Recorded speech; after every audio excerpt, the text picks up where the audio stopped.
Қайырлы күн, құрметті көрермен. Сіздермен бірге РСК Атырау. Атырау таланттары жобасының кезекті түсірілімі Исатай ауданы Аққыстау ауылында түсірілмек. Ендеше кезекті кейіпкерімізге кеттік.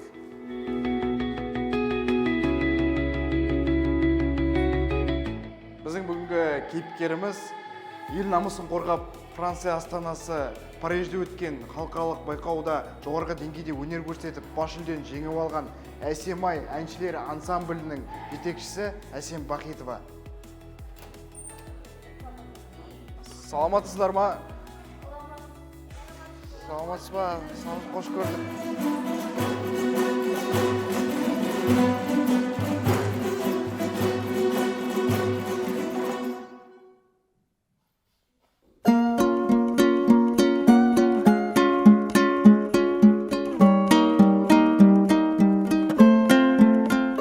Менің аты жөнім Әсем Жолдасқызы Бахитова. Мен өзім 1979 жылы Индер ауданы Есбол ауылында дүниеге келгенмін.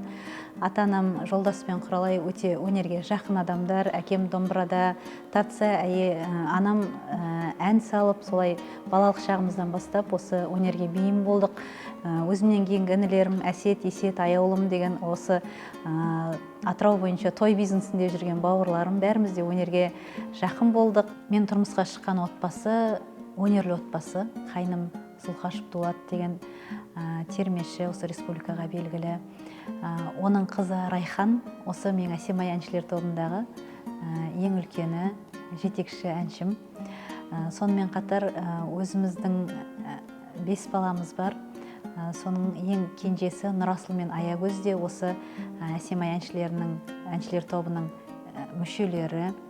Әкелері Зұлхашев Дарын деген осы ауданға, облысқа белгілі меценат болды, депутат болды, Исатай ауданының әкімі болды. 2000 жылы осы мектептің халық әні класын ашуға ұсыныс беріп, сол кезде мектеп директоры Надежда Нығметоллақызы деген апайымыз болды. Қазір пенсияда. Сол кісінің ұсынысымен осы ең алғашқы халық әні класын ашып, алғашқы 14 оқушыны қабылдап жұмыс бастаған болатынмын. Оған да енді былтыр ширек ғасыр 25 жыл толып, үлкен концертпен атап өткен болатынбыз. Қазір осы жерде мұғаліммін.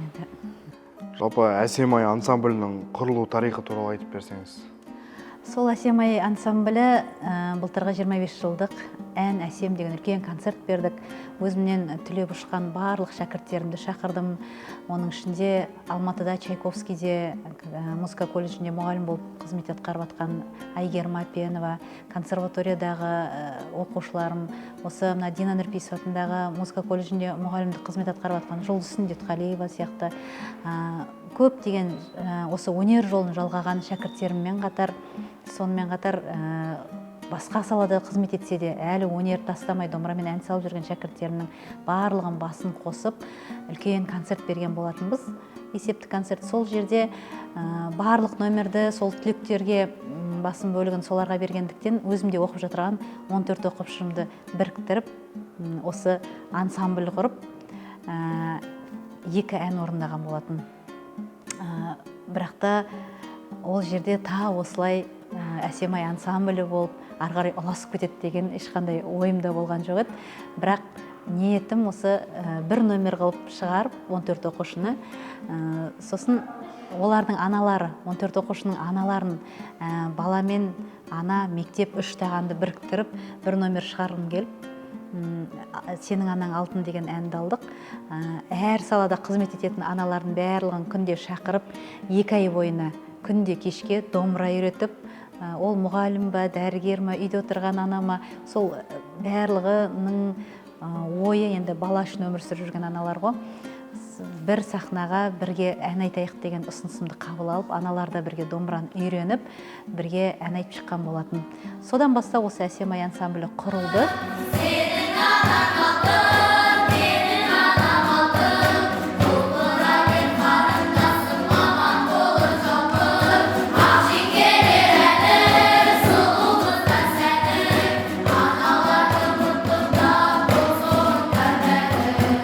Жалпы ансамбль неше адамнан тұрады? Жас ерекшеліктеріне тоқтала кетсеңіз. Енді бұл жерде Әсемай ансамблінде 14 оқушы бар. Бізде сабақ топтық өтеді. Бір балаға 1:45 өткіземіз.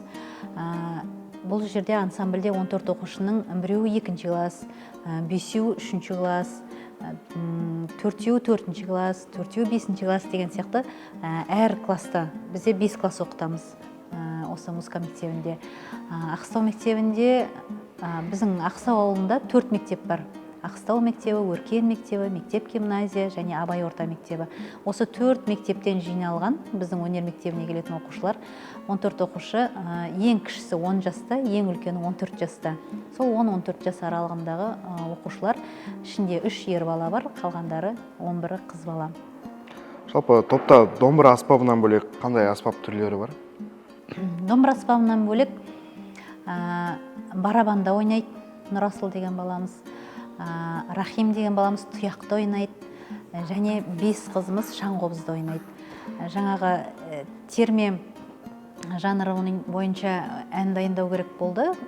Суперфиналға барған кезде сол термеге тек бір дауыста, бір сарында орындамас үшін осылай қостым. Балдардың кругозоры өседі, ол жерде басқа да аспаптармен де танысады деген сияқты. Шаңқобызды 2-1 ойнап кете алмайды, мысалға. Соны барынша дайындалып, әртүрлі дыбыстар шығарып, оны ритмге қосып, сондай бір жақсы дайындық болды, әдемі үйлесім тапты деп ойлаймын. Байқау туралы қайдан естідіңіздер? Байқауға қатысу туралы шешім қалай қабылданды? Енді былтыр 25 жылдың сәуір айында Ақтөбе қаласына жастар деген республикалық байқауға бардық. Ол жерде бас жүлде алдық. Содан ата-аналар енді бұл әсемай тобын ары қарай жандандыруымыз керек. Біз сізді қолдаймыз үнемі. Басқа байқауларға апарам десеңіз, біздер қарсы емеспіз деп қолдау көрсеткендіктен біздер 1 маусым күні Түркістан қаласында өткен Атадан мұра қоғамдық қорының ұйымдастырған Дарабоз байқауына бардық. Ол жерде енді көп, осы республика бойынша көп өнерпаздар болды. Сол жерден біздер бас жүлде алып, Алматы қаласында өтетін суперфиналға жолдама алдық. Ол тамыз айында өтетін болды. Енді ол суперфиналдың ережесінде 3 турдан 3 ән орындауымыз керек болды. Сондықтан біздер июнь, июль, август 3 ай бойына дайындалдық. Балдар демалысқа бармастан, мен отпускіге шықпастан осы жерде күнде дайындыққа келіп, жаңағыдай халық әні Ағайша, Асылхан Болтановтың Қазақ елі жасасын, және 3-ші турға міндетті түрде терме орындау керек болды. Енді термені ансамбльмен орындау дегенді қалай жасауға болады екен деп көп ойландым. Себебі термені жеке бір адам айта береді, мысалға. Енді бір дауыста бір термені бірнеше бала орындағаннан көрі орталарына жаңағыдай аспаптарды қосқым келіп, шаңқобызды, дауылпазды, тұяқты қосқаным сол себепті еді. Сол жерде суперфиналда да 3 турдан да жақсы көзге түсіп, бас жүлде алып, осы Парижге жолдаманы ұтып алған болатынбыз. Августтен бері қарай енді бірнеше ай бойы дайындалып, осы Парижге барып келуге нәсіп етті бізге.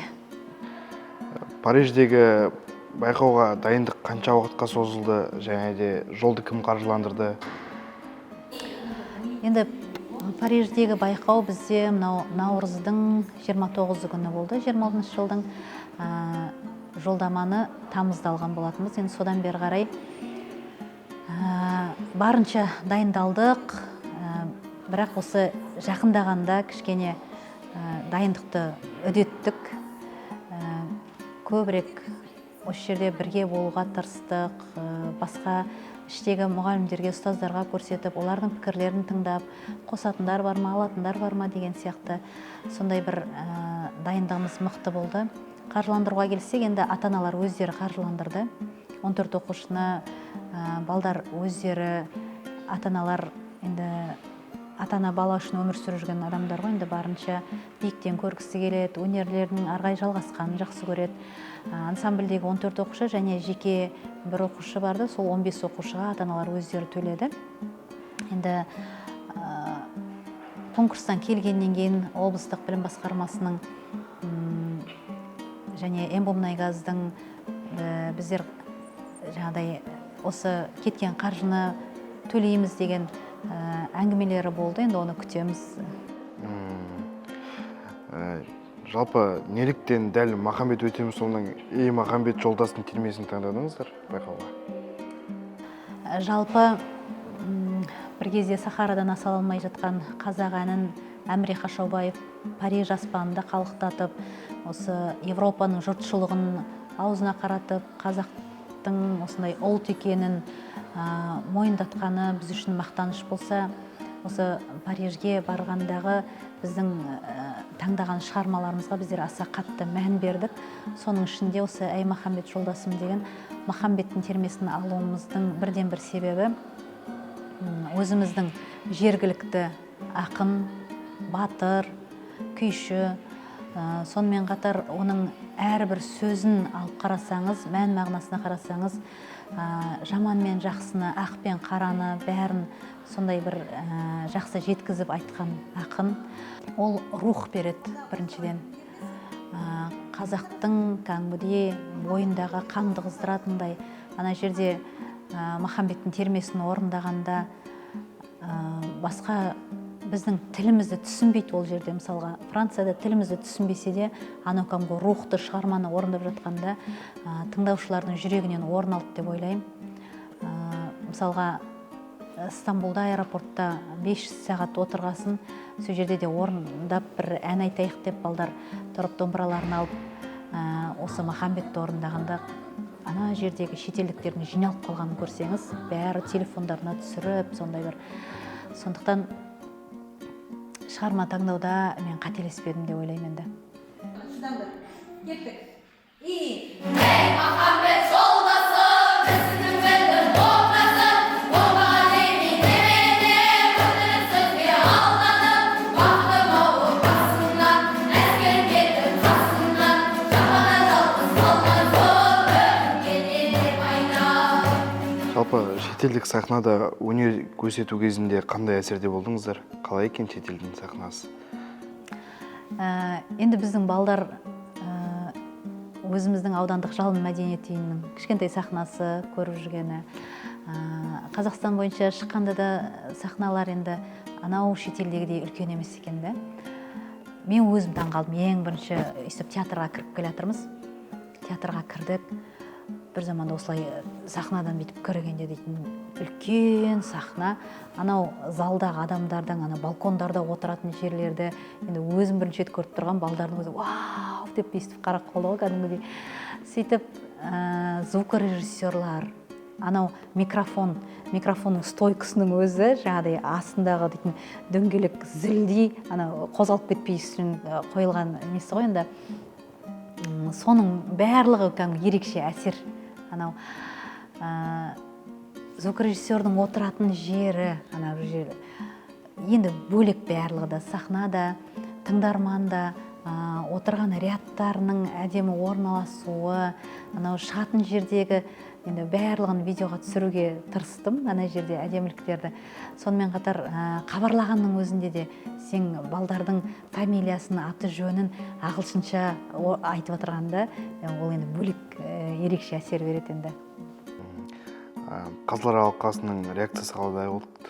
Өнерлеріңізге, жалпы қазақи киімге, домбыраға реакциясы қалай болды? Қазақтың ән өнері жалпы мықты дарыған ғой енді, ұрпақтан ұрпаққа жалғасып келе жатырған мұра. Анау жерде мен ойлаймын, сөзімізді түсінбесе де, домбыраның тек қана екі шегінен шыққан әуенді олар қатты бағалайды деп түсінем. Себебі басқа Болгариядан, Армениядан, Молдовадан, Украинадан, жан-жақтан келіп жатырған елдердің аспаптары, әртүрлі аспаптарды көріп жатырмыз ғой. Балдарға да айтып жатырмын, қараңдар, үйреніңдер, қандай инсайттар алуға болады, көріп тек отырмаңдар, қарап алыңдар деп, көздерін тойдырып алыңдар деп жатырмын ғой. Сонда мысалға әртүрлі аспаптың,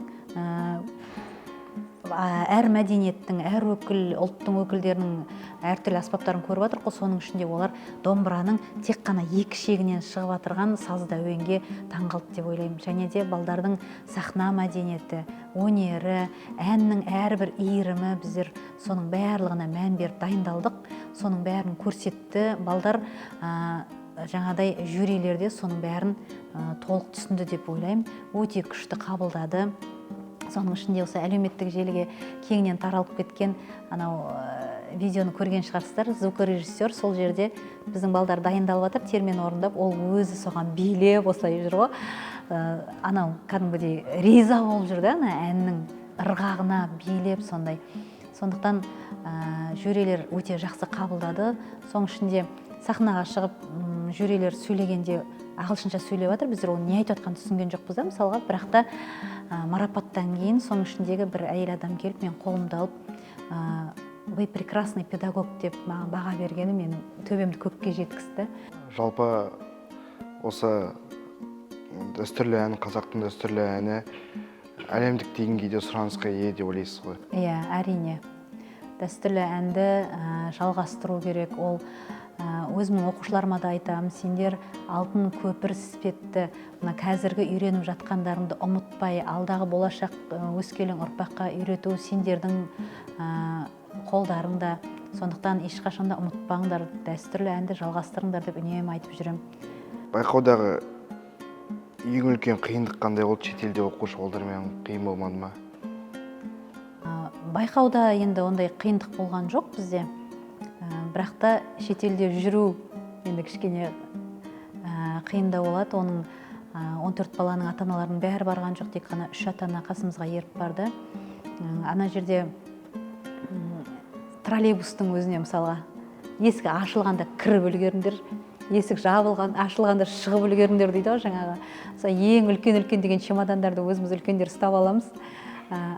Ал кірдік дегенде тек шауып кіргенде анау зілдей чемоданның ауырлығын сезінбейсің ғой, кіріп аламыз. Оның ішінде енді неше түрлі ұлттар, енді троллейбус үлкен толып тұрған, сол ауылда жүрген адамдар сияқты айқайлап жаңағыдай қасыма еріп барған 3 ата-анаға 4-4-тен баланы бөліп тастадым, айқайлаймын, жаңағы сандуғаш түгелсің ба, құралай түгелсің ба, сайрангүл түгелсің ба деп жаңағыдай. Олардың да көмегі өте зор болды қасыма еріп барған. Сол жаңағыдай бастарында кепкілерден санап жүрем, мал санап жүрген кісі сияқты 1-2-3-4 15 баланы санауымен тек сол напряженный жүресің ғой, қанша дегенмен шетелде біреу жоғалып кете ма, біреу қалай болады деген сияқты. Бірақ енді Алланың өзі жеңілдігін берді, жол жеңілдігі ол жәрдемдесті. Ешқандай қиындық көрген жоқпыз, жеңіл әрі оңай барып келдік. Жалпы енді банадан бері айтып жатырмық қой, қазылар алқасының эмоциясы күшті болды, шетелдіктер жақсы қабылдады деп. Енді сол дәл бас жүлдені осы Әсемай ән ансамблі жеңіп алды деген кезде өзіңіздің эмоцияңыз қандай болды? Енді эмоция дейтін онда керемет болды. Соның ішінде жаңағы әлеуметтік желідегі видеодан көрген боларсыздар. Ең үлкен Райхан деген оқушым туды жамылып алып, секіріп жатыр, жаңағыдай кейбір балдар жылап жатыр. Әне жерде енді 8 мемлекеттен 200 оқушы қатысқан үлкен додада енді бас жүлде алу дейтін, андай мықты Францияның жюрилерінің жаңағыдай талабына сай болу дейтін, ол енді үлкен ерекше сезім. Бір қызығы жаңағыдай жеке қатысқан оқушылар да болды. Видеоға түсіріп отырмын, жаңағыдай ана тілдерін түсінбеймін. Нешінші орын алып жатқанын білмеймін. Енді бізде обычно Қазақстанда алғыс хаттан 3-ші орыннан бастайды ғой. Енді төменгі орындар ма екен деп, әйтеуір балдар шығып жатыр, дипломын алып жатыр деп түсіріп отырсам, жаңағы Ақтаудан барған бір суретші қыз келіп айтады: апай, сіз жеке қатыстырдыңыз ба еще дейді. Иә десем, балдарыңыз 1-ші орын алып жатыр ғой дейді. Жаңа мен ана қуана алмай отырмын, видеоға түсіріп отырмын, бірақ қуана алмай отырмын, нешінші орын екенін түсінбей отырмын да аналардың. Сон әлі күлемін ғой. Мә 1-ші орын деп отырмын десем, иә фест деп айтып жатыр ғой дейді жаңағыдай. Содан кейін барып ар жағында гран-при Әсемай дегенде уже көзімнен жас парлап кетті ғой. Ана жерде балдар секіріп жатыр, бар даусымен айқайлап жатыр, Қазақстан алға деп. Содан енді эмоциямды әлі күнге дейін есіме түсірсем, сондай күшті бір не алам. Иә, солай ғой. Иә, кәдімгідей иығымнан үлкен жүк түсіп, осылай елдің аманатын, тек қана ауданның емес, облыстың емес, елдің аманатын арқалап баратқасын, енді гран-при дегесін ана жерде шүкір дедім, әйтеуір рахмет, Алла разы болсын деп қуандық кәдімгі. Елге оралғанда қалай күтіп алып, сыйлық беріп, құттықтағандар болды ма? Әрине, біздер бірінші Парижден Стамбулға, Стамбулдан Ақтауға түстік. Ақтауға таңғы 5-те түссек, жаңа Ақтаудан барғанда делегациялар болды. Ол жерде ансамбль нелер, оларды кәдімгідей күтіп жатыр екен. Кимешек киген әжелер, шашу шашып, жаңадай нелермен, баннерлермен сөйтіп, аналарға қуанып бірге құтты болсын деп атсақ, ар жағынан біздің ата-аналар келіп тұр ғой. Ақтаудан такси жалдап 6-7 ата-ана Ақтауға барыпты. Атыраудан Ақтауға таңғы 5-те. Өзіміздің ата-аналарымызды көргенде шок болдық, кәдімгідей вообще кәдімгі жылап жібердім аналарды көріп. Әйтеуір, елге қондық қой деп отырмын ғой, ана жақтан әйтеуір шетелден келіп, елге қондық қой деп атсам, өзіміздің ата-аналарды көргенде балдардың өздері білмейді, ешкімге айтпай, жаңағыдай сюрприз болып келіп тұр, балдары мәз болып, сөйден жамырап отыр. Еще бізбен бірге қайтатын вагонға билет алыпты, бәріміз бірге қайттық. Сөйтіп 1 сәуір күні пойыздан түссек деген енді ән жерде бұқаралық ақпарат та бар, жаңа облыстық білім басқармасы, аудандық білім басқармасы, мектебіміздің ұжымы, ата-аналардың өзі қаншама ана жерде кәдімгі жүре алмадық, фейерверкпен, солай қызыл дорожкамен керемет етіп күтіп алды. Сол жерден күткеннен кейін облыстық әкімшілікке алып барды. Сол жерде облыс әкімінің орынбасары Дарын Шамұраттың қабылдауында болдық. Бізге 15 оқушыға керемет домбыра сыйлады, қазақтың ұлттық аспабын. Құттықтаулар, алғыс хаттар, маслихаттың атынан, жаңағыдай өзінің атынан алғыс хат берді маған. Одан кейін ертең күн таңертең Атырау облыстық телеарнаға сұхбат алуға 2 оқушыңызбен келіңіз деді. Сол ансамбльдің үлкені мен кішісін алып барып, сол жерде сұхбат болды. Сол күні түс қайта Аққыстау ауданының әкімі қабылдауына бардық. Ол жерде де алғыс хат ұсынып, оқушылардың барлығына наушник сыйлыққа беріп, балдар өте қатты риза болды. Енді оның бер жағында осы Аққыстау ауылындағы 4 мектептен деп жаңа оқушыларым айттым, сол 4 мектептің директорлері, ұжымдары өздері оқушыларды құттықтап, қабылдап, Аққыстау орта мектебінің Тамара Молдашқызы директоры, сол мектептен 9 оқушы бар. Осы 14 оқушымның 9-ы бір мектептен. Кеше күні үлкен қабылдау жасап, керемет құттықтау, марапаттауларын беріп, жақсы көңіл күй сыйлады оқушыларға. Ал енді өзіміздің мектебімізге келсек, біздің Шәмшиден Шәріп атындағы балалар өнер мектебі, олар да сол қызыл дорожка жайып, фейерверкпен, осы жерде қазақ киіммен балдарды керемет етіп құттықтап, қабылдап алды. Жалпы енді ансамбльдің алдағы жоспарлары қандай? Бізге мынау Парижге барған сапарымыз үлкен масштабқа шығуға мотивация болды, жол ашылды деп айта аламын. Жалпы өнер адамының ашылуына, ары қарай дамуына байқаудың рөлі өте зор. Бұндай байқаулар жиі болып тұрса, спонсорлар табылып тұрса, біздер алға қарайда алар шыңымыз алда, әлде биікке шығамыз деген үміттеміз. Енді қазір КТК-ның ұйымдастыруымен Жас толқын деген байқауға да заявка беріп қойдық. Осы апрельдің аяғында шығады байқаудың қорытындысы. Ол да керемет байқау. Ар жағы Москвада болады декабрьде. Соған барғымыз келеді. Және де Дельфий ойындары деген ұлттық байқау болайын деп жатыр. Осы 2 майда соған да оқушылар апарғым келіп отыр. Оның ары қарай болашағы халықаралығы Бішкекте болады. Сондай байқаулар бар, енді соларға қатысуға жоспарлап отырмыз. Бұйырса сәттілік тілейміз. Жалпы енді біздің қазақта ақын жазушыларымыз көп, жыршыларымыз көп. Енді солардың жазған жырларын осылай термеге салып, әуенге салған өте бір жақсы бағыт деп айта аламын. Осы бағытты алып, алдағы уақытта клип түсіріңіздер, алдағы уақытта шыңдауға болатын сияқты деп ойлаймын өз басым. Соңғы сұрақтардың бірі, жалпы осы өзіңіздің тобыңызда көбі жас өнерпаздар ғой. Сол жас өнерпаздарды дайындалуда қандай әдіс тәсілдерді қолданасыз? Кейде қатал болуға тура келеді. Себебі қазіргі баланың бәрі телефонда. Барлық назары телефонда болғандықтан кейде сабаққа дайындалмай келеді. Сөзін жаттамай келеді деген сияқты. Ал кейде мақтау тәсілін қолданам. Сенен артық әнші жоқ. Сен күшті өлең айтасың. байқайсың ба, иә, сенен басқа ана жерде өлең айтқанда саған қарамаған адам қалған жоқ, көрдің ба деп алдау, мақтау деген сияқты жан-жақты тәсілдерді алуға болады. Бағаның өзінде көріп жатырық. Компьютер беріп жатырсыздар. Тәттілер беріп жатырсыздар. Тәттілер таратыпты, иә. Жалпы енді басқа жас өнерпаздарға, термеге, ұлттық әнге қызыққан жас өнерпаздарға қандай кеңес берер едіңіз? Ата-аналарға айтар едім, балдарыңызды өнерге беріңіздер. Өнер мен білім қатар жүрген кезде бала жаман болмайды. Білім ол енді білімді болу, қазіргі заманға сай білімді болу керек бала. Бірақ та өнерді қатар алып жүрсе, ол бала жаман болмайды.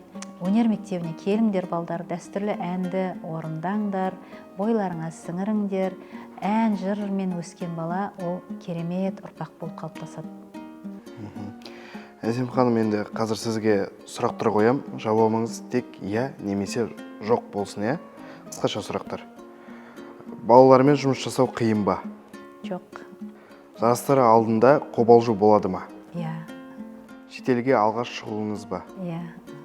Қазақтың терме өнері бүгінгі күні өзекті деп есептейсіз бе? Иә. Заманауи музыка дәстүрлі өнердің дамуына кедергі келтіреді ме? Жоқ. Жыр термеден бөлек басқа бағытта ән айту ойыңызда бар ма? Жоқ. Қазақ өнері әлемдік деңгейде бәсекеге қабілетті деп ойлайсыз ба? Иә. Өзіңізді бақытты адам санайсыз ба? Иә.